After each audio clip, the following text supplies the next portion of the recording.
مکے کی سرزمین سے ایک ایسا نور ظاہر ہوا جس کی روشنی اتنی دور تک تھی کہ مکے کے لوگوں نے مکے میں بیٹھ کر شام کے محلات کا اپنی آنکھوں سے جائزہ لیا، اور ساری رات ستارے اس کثرت کے ساتھ ٹوٹ کر گرے کہ لوگ پریشان ہو کر ایک دوسرے سے سوال کر رہے تھے کہ آج کی رات کیا واقعہ پیش آیا ہے۔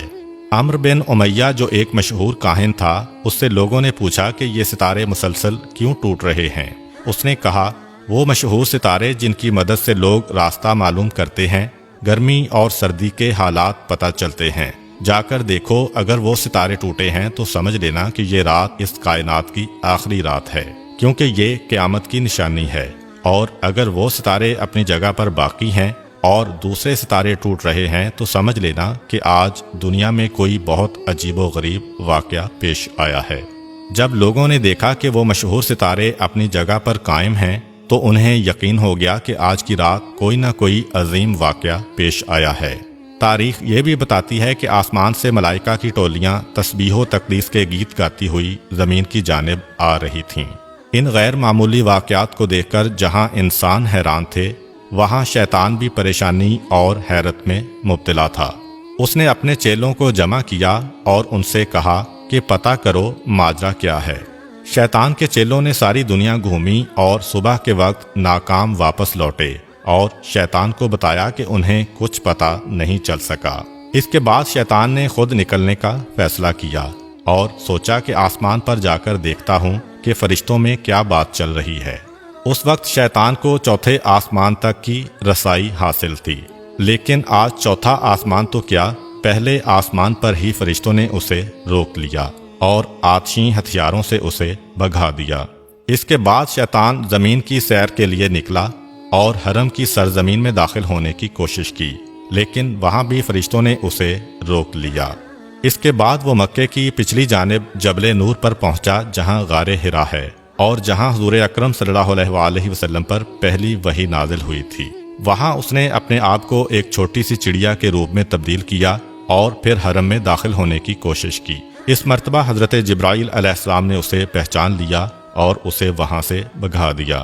شیطان نے حضرت جبرائیل علیہ السلام سے پوچھا، اے جبرائیل، آج کون سا ایسا واقعہ پیش آیا ہے کہ مجھے آسمانوں پر جانے سے بھی روک دیا گیا اور اب ایک چڑیا کے روپ میں بھی حرم میں داخل نہیں ہونے دیا گیا؟ حضرت جبرائیل علیہ السلام نے فرمایا کہ آج انتہائی مقدس رات ہے، آج سرکار انبیاء حضرت محمد صلی اللہ علیہ وآلہ وسلم کی ولادت کی رات ہے، ان کی ولادت ہونے والی ہے، اس لیے تجھے اس مقام پر داخلے سے روک دیا گیا ہے۔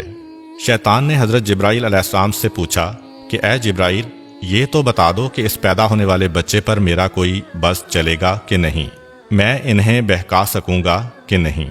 حضرت جبرائیل علیہ السلام نے کہا کہ اس نور پر تمہارا کوئی بس نہیں چلے گا۔ پھر شیطان نے پوچھا کہ اے جبرائیل، کیا ان کا کلمہ پڑھنے والے میرے بہکاوے میں آ جائیں گے کہ نہیں؟ حضرت جبرائیل نے کہا، اے شیطان، رسول تو رسول، ان کے کلمہ پڑھنے والے پر بھی تمہارا بس نہیں چلے گا جب تک کہ اس کے دل میں اس دنیا کی محبت نہ پیدا ہو جائے۔ جب دنیا کی محبت پیدا ہو گئی تو شیطان اس کو اپنا غلام بنا لے گا۔ حضور اکرم صلی اللہ علیہ وآلہ وسلم کی والدہ جناب آمنہ کہتی ہیں کہ دوران حمل مجھے کبھی کوئی گرانی یا تکلیف محسوس نہیں ہوئی، اور نہ کبھی کوئی ایسا احساس ہوا جو پہلے بچے کی ولادت کے وقت عرب کی عام عورتیں بیان کیا کرتی تھیں۔ آپ فرماتی ہیں کہ میں اور فاطمہ بنت اسد کمرے میں بیٹھی تھیں کہ اچانک کمرے کی روشنی میں اضافہ ہونے لگا اور ایسا لگا کہ یہ کمرہ آنکھوں سے پوشیدہ ہوتا جا رہا ہے۔ جناب فاطمہ بنت اسد یہ منظر دیکھ کر گھبرا گئیں، اپنی جگہ سے اٹھیں کہ گھر کے مردوں کو جا کر بتائیں۔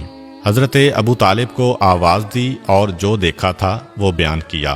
حضرت ابو طالب نے کہا، فاطمہ گھبراؤ نہیں، یہ سارا منظر اس نور کی وجہ سے ہے جو اس دنیا میں تشریف لانے والا ہے۔